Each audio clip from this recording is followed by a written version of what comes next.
What's going on, everybody? Welcome back to the Chaos Reigns gaming channel. Now, as you can tell, this looks a little bit familiar. This is when I ranked all of the Treyarch maps for Call of Duty Zombies.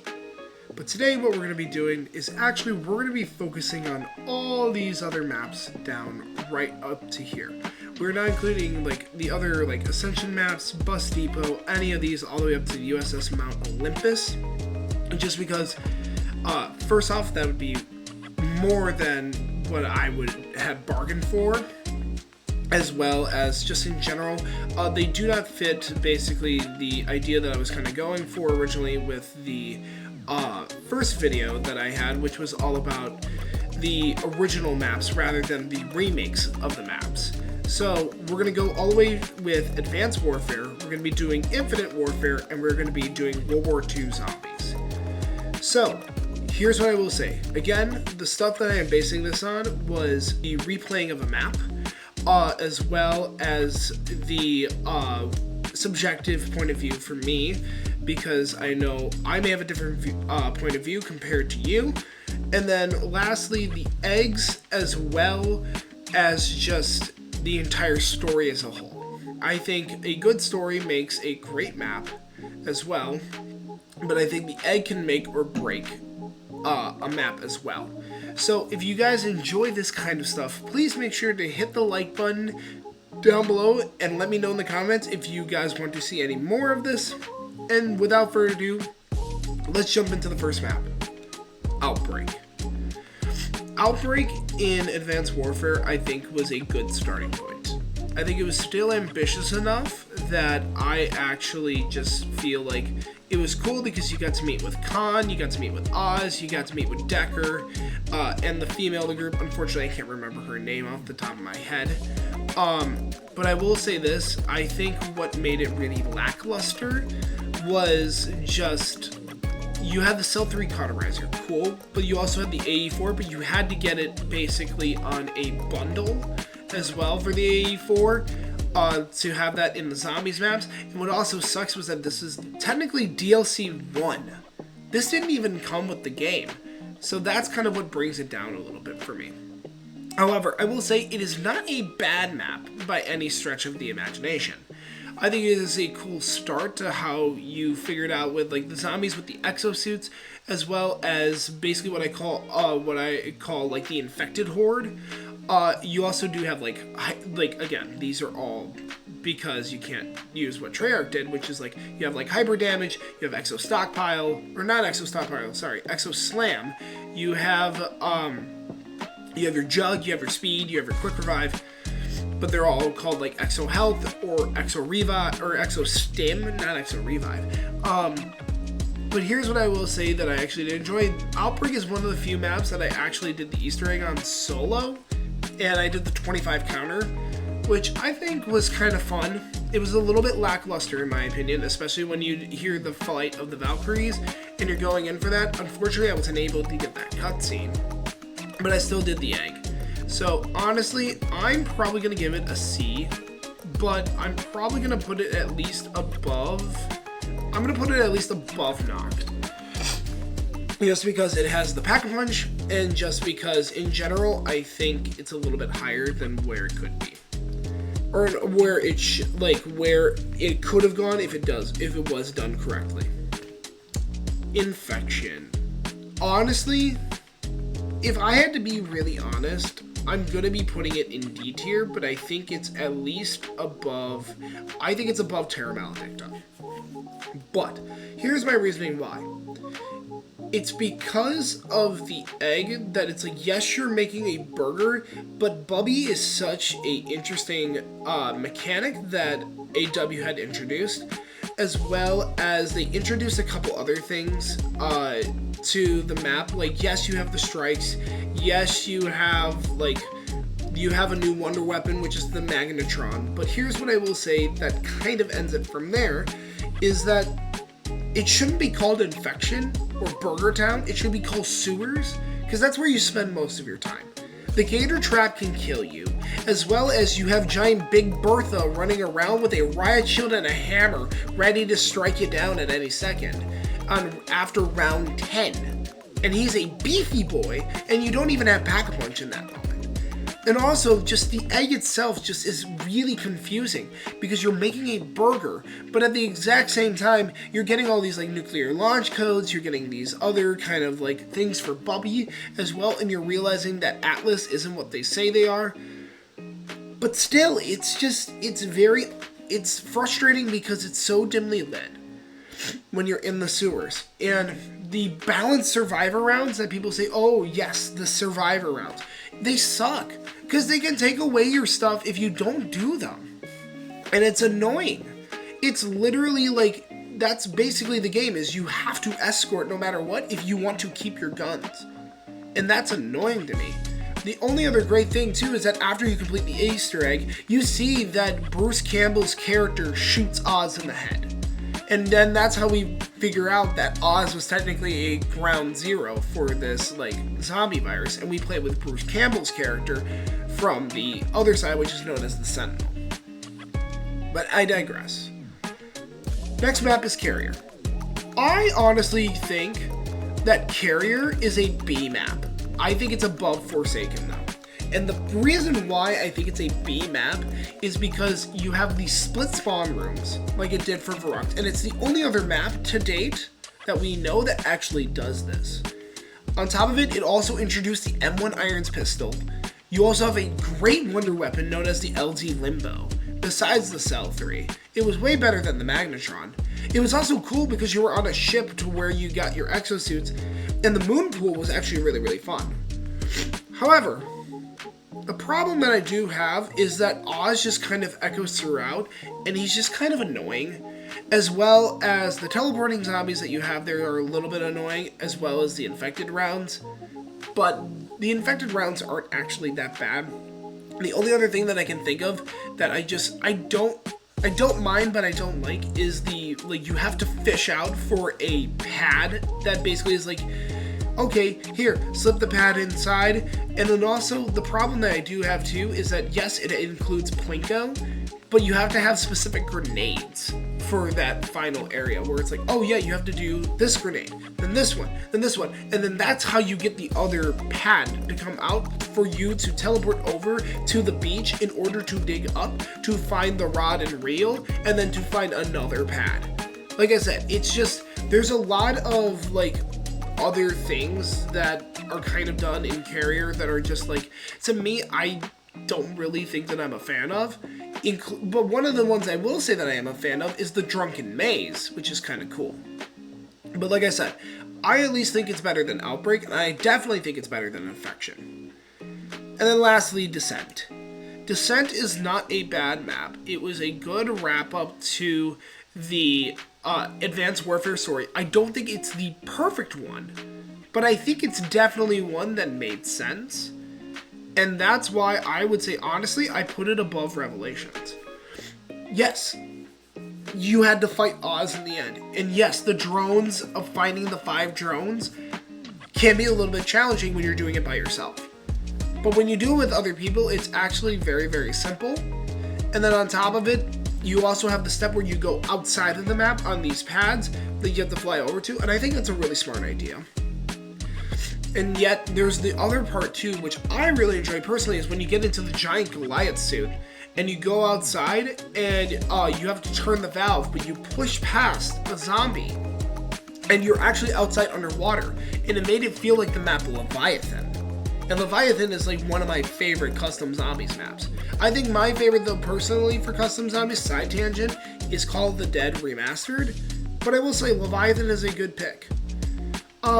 But as far as Descent goes, I mean, yes, you still have the Cell 3, yes, you have distraction drones. But the problem is that you have the Trident, which isn't a really great wonder weapon because it basically shoots an orb and bounces all over the place. And I don't think that's a really good one for a wonder weapon, because the other true wonder weapon of this map is the Blunderbuss. And it's so much more powerful, especially when you take on Oz. It's like, why would you want the Trident when you can use a shotgun? But, like I said, I don't think it's the worst map, but I don't think it's a great map. Whereas, for great maps that I'm putting in A, the Final Reich deserves an A. I don't think it's an S tier map. And I think it's purely because of the group that you're with. Yes, you have Drostin. Yes, you have Marie. Yes, you have Jefferson. And you have all these other people that are coming together, and they're part of the art group. Or this art group that then later becomes zombie killing machines. But I will say, I think what really sold the Final Reich was the notebook. The notebook was able to give you steps on how to guide you throughout the egg. And I think that was really crucial, because actually having a checklist to do that you see while you're making progress is actually kind of nice. And I appreciated that even more when it came into Black Ops 4, because at least with Black Ops 4 you had little things that are okay, this is what you did now, great, you're getting another step done. And that's kind of what the notebook did. And yes, it's focusing on the Sword of Barbarossa, but at the exact same time, it's in this map, it was nice because you're actually inside the town, a small village town in Germany. I think that was really, really cool. I mean, the Tesla gun's not that bad. I think its variants are better. The Brenner zombie with the huge flamethrower can definitely be a little bit of a pain. Same with the armless running zombies. And same with the giant club berserker one. But here's what I will say though. Fighting the Panzer Mortar, I think, was such an iconic moment from World War II that I think that's what also makes the Final Reich stand out. Was that when you finally took the sword, which depending on which side you did, you still had to fight a giant zombie that had 8 heads. And when I first saw it, I was like, holy shit, this is so big. How are we going to defeat it? And then that's when you realize about the Zeppelin with the batteries. So, like I said, I think it's deserving of an A tier. Gralston House, I'm honestly gonna put it honestly into C tier. But I think it's gonna be right where Noct is. It's basically Noct 2.0. But except the only reason why I put it above Noct is that this actually has a pack-a-punch compared to Noct.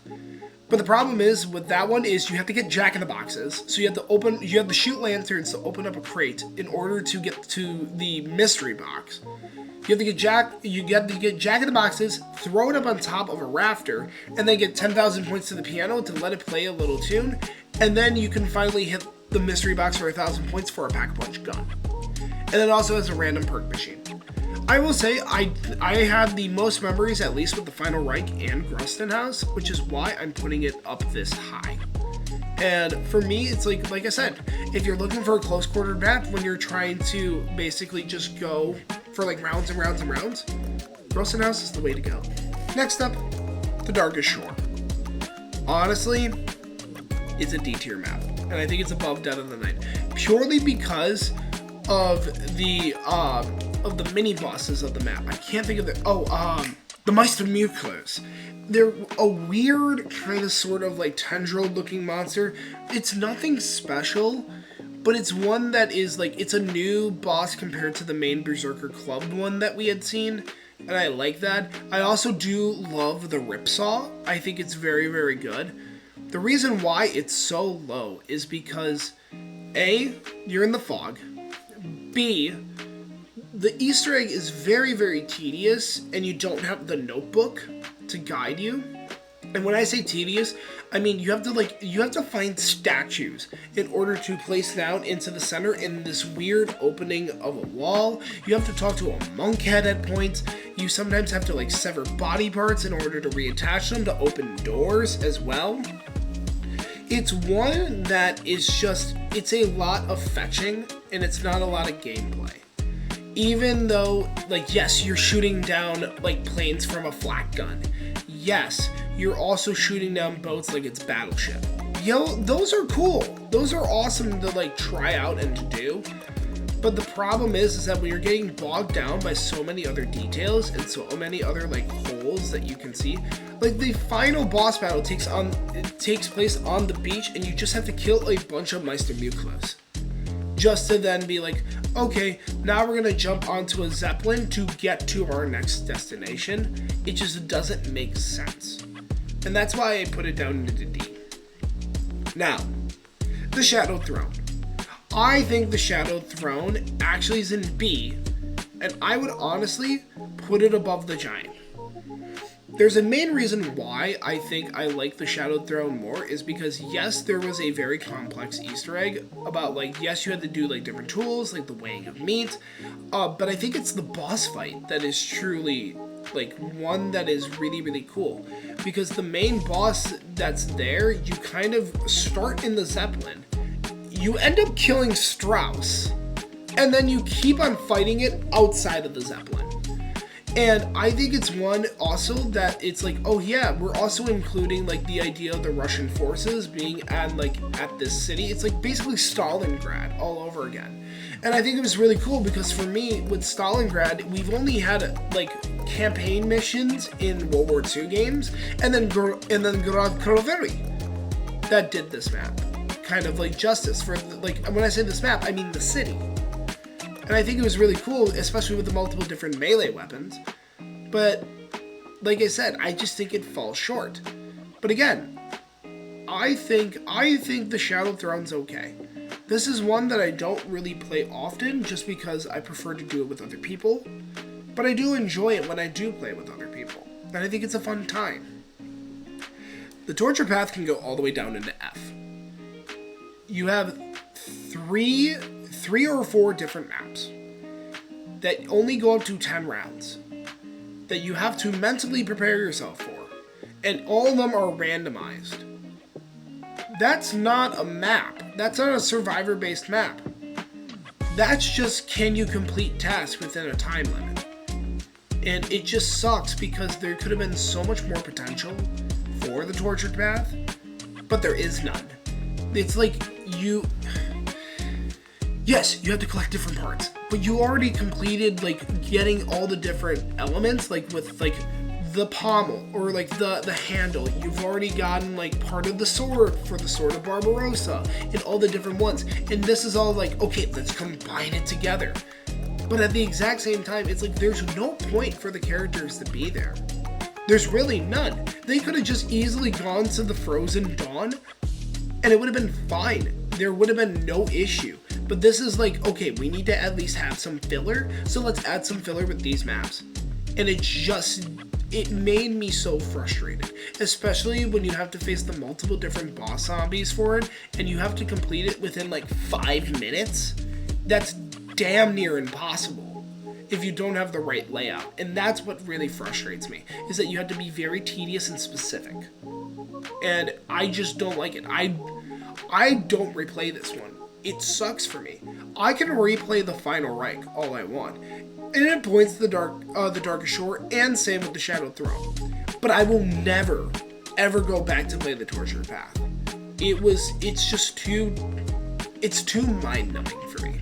The Frozen Dawn, I will at least put above Duranfall, but it's still a bad map.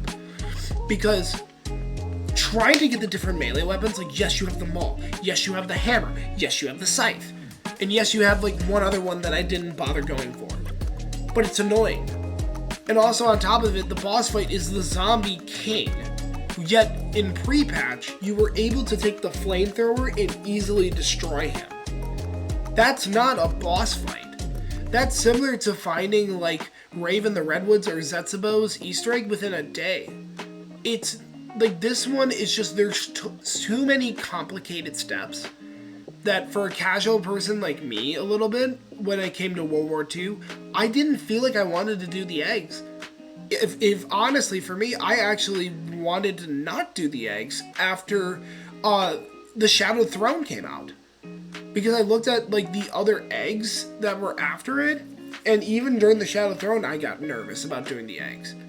Like, sure, the Darkest Shore wasn't that bad, but it was just very, very convoluted for me. But this one, when I saw the Frozen Dawn, I said, no way. Because I physically am not going to be able to do the hammer. And that's my problem with it, is that for people like us, you need to understand that not everything is all going to be about the eggs, but it's all going to be about, like, can we come back and replay these maps? And Frozen Dawn is one that I haven't replayed ever since getting the game. I've tried it a couple times, and then I was done. So, again, that's my take.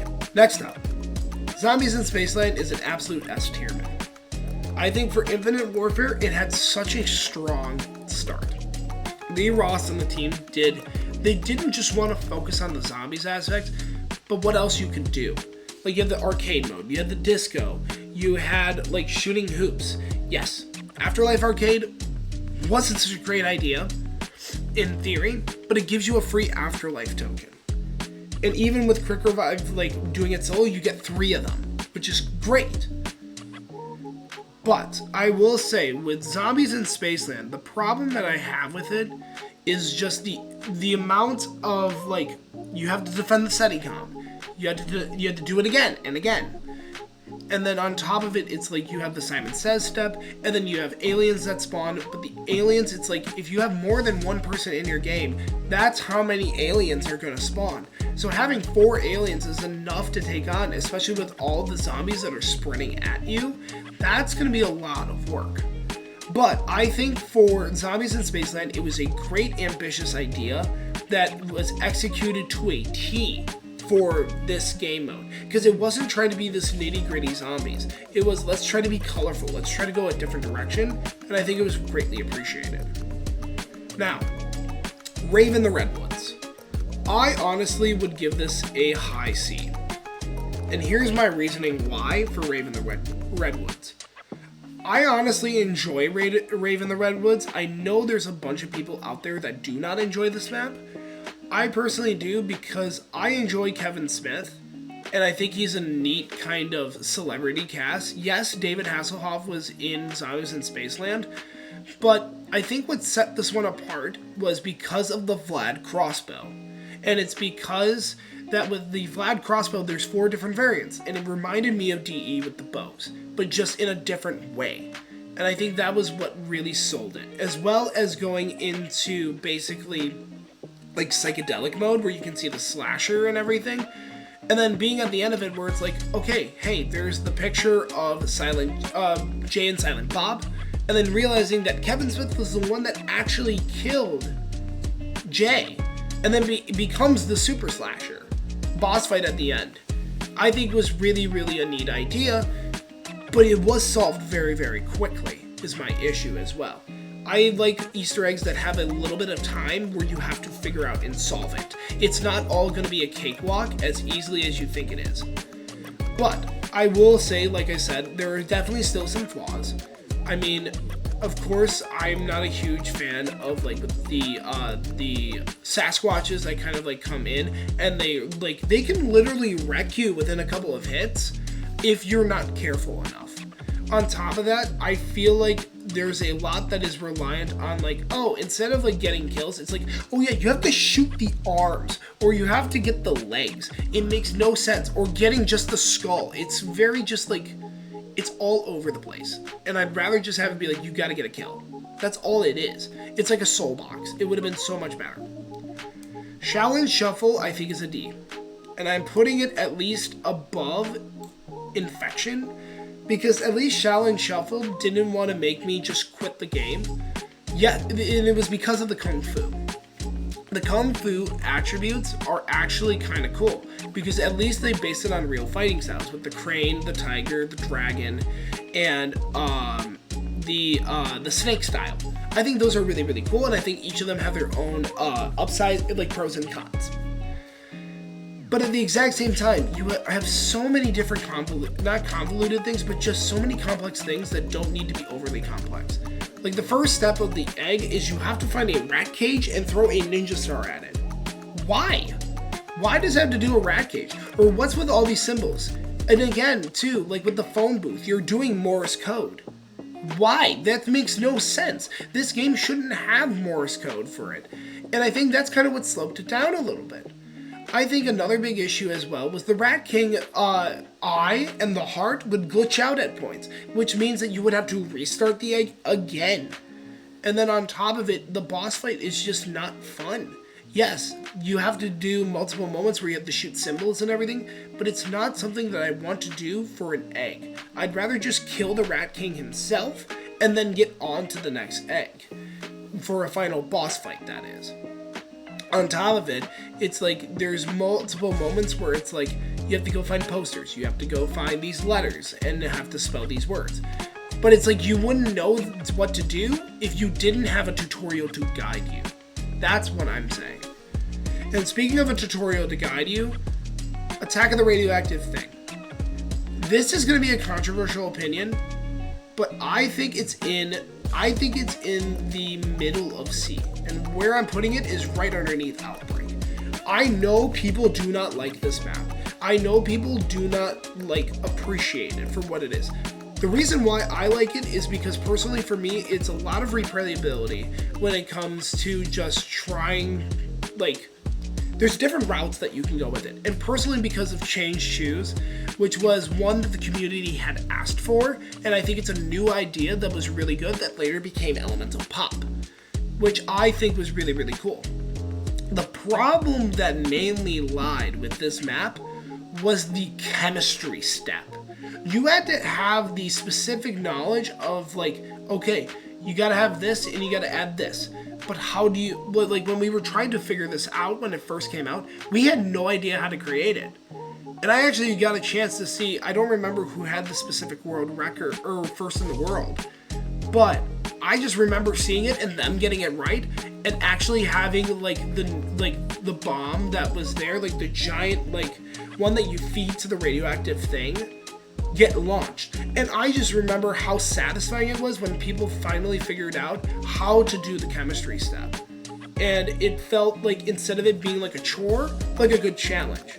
And that's why I appreciate it. There's also the cleaver and the crowbar, and also Elvira as well was a nice touch with her book, as well as using the mirror and transforming these old parts that you had to collect into an actual zombie, and then into a garage key, which was how you figured out how to get the atom bomb to go. And again, like I said, I know a lot of people do not like this one. I personally did. I thought it was pretty cool. And for me personally, it's that's why I rate it as a C. I would honestly go back and play Radioactive Thing. I would play it definitely over Shaolin Shuffle, maybe not as much as the Brave in the Redwoods, and definitely not as much as Zombies in Spaceland, but it's one that I'm willing to hop on. And then last but not least, in the final F tier, but I'm at least going to put it above the Frozen Dawn, is Beast from Beyond. My reasoning why I put it at least above the Frozen Dawn is that at least with Beast from Beyond, it's an interesting starter, which is you have the cryptids, but it still has the big issue of the boss fight was not at all what we wanted. It was just a giant rhino cryptid from Ghosts. Why would you add that back? I get it that you're on a different world. And plus the Easter egg itself is so convolutedly difficult. There's moments where it's you have the theater here. Yes, you have this here. But it's so complex to me that I got bored trying to do it. And that's why I was with me and my brothers, it was yeah, let's try it. And then a couple minutes later, this is too difficult. I guess we're just going to go for high rounds. That's not what I would want in a zombies map if I were to do an Easter egg. I would want to finish the Easter egg. This one did not make me feel comfortable to finish. And I think it's really, really bad. And especially because Neil comes back, but yet, trying to find Jug, trying to find Power, getting to the Pack-a-Punch, and just in general, it's just, I feel like there were so many moments that they tried so hard to make this a good map that it just didn't work. And that's my big issue that I had, at least with Beast from Beyond. But I will say though, with Beast from Beyond, after completing it through Director's Cut, it at least gives us one of the best boss fights that I have in my opinion, which is the Mephistopheles boss fight. I think it is one of the hardest boss fights that we have ever had in a zombies game, which is why I appreciate this map as being the bridge for that boss fight. So, but like I said, that's my tier list. This is all now of every single zombies map from Treyarch, Infinity Ward, and Sledgehammer. So I hope you guys did enjoy this little video. I know the videos are coming out late, but it's because of trying to actually do good at editing, as well as trying a new thing. If you guys enjoy it, please make sure you hit the like button down below. And it also would mean that if you subscribe and turn on notifications, so that way then you can join the Chaos Army and not miss when an upload comes out. And until then, I'll see you guys in the next one. Peace out.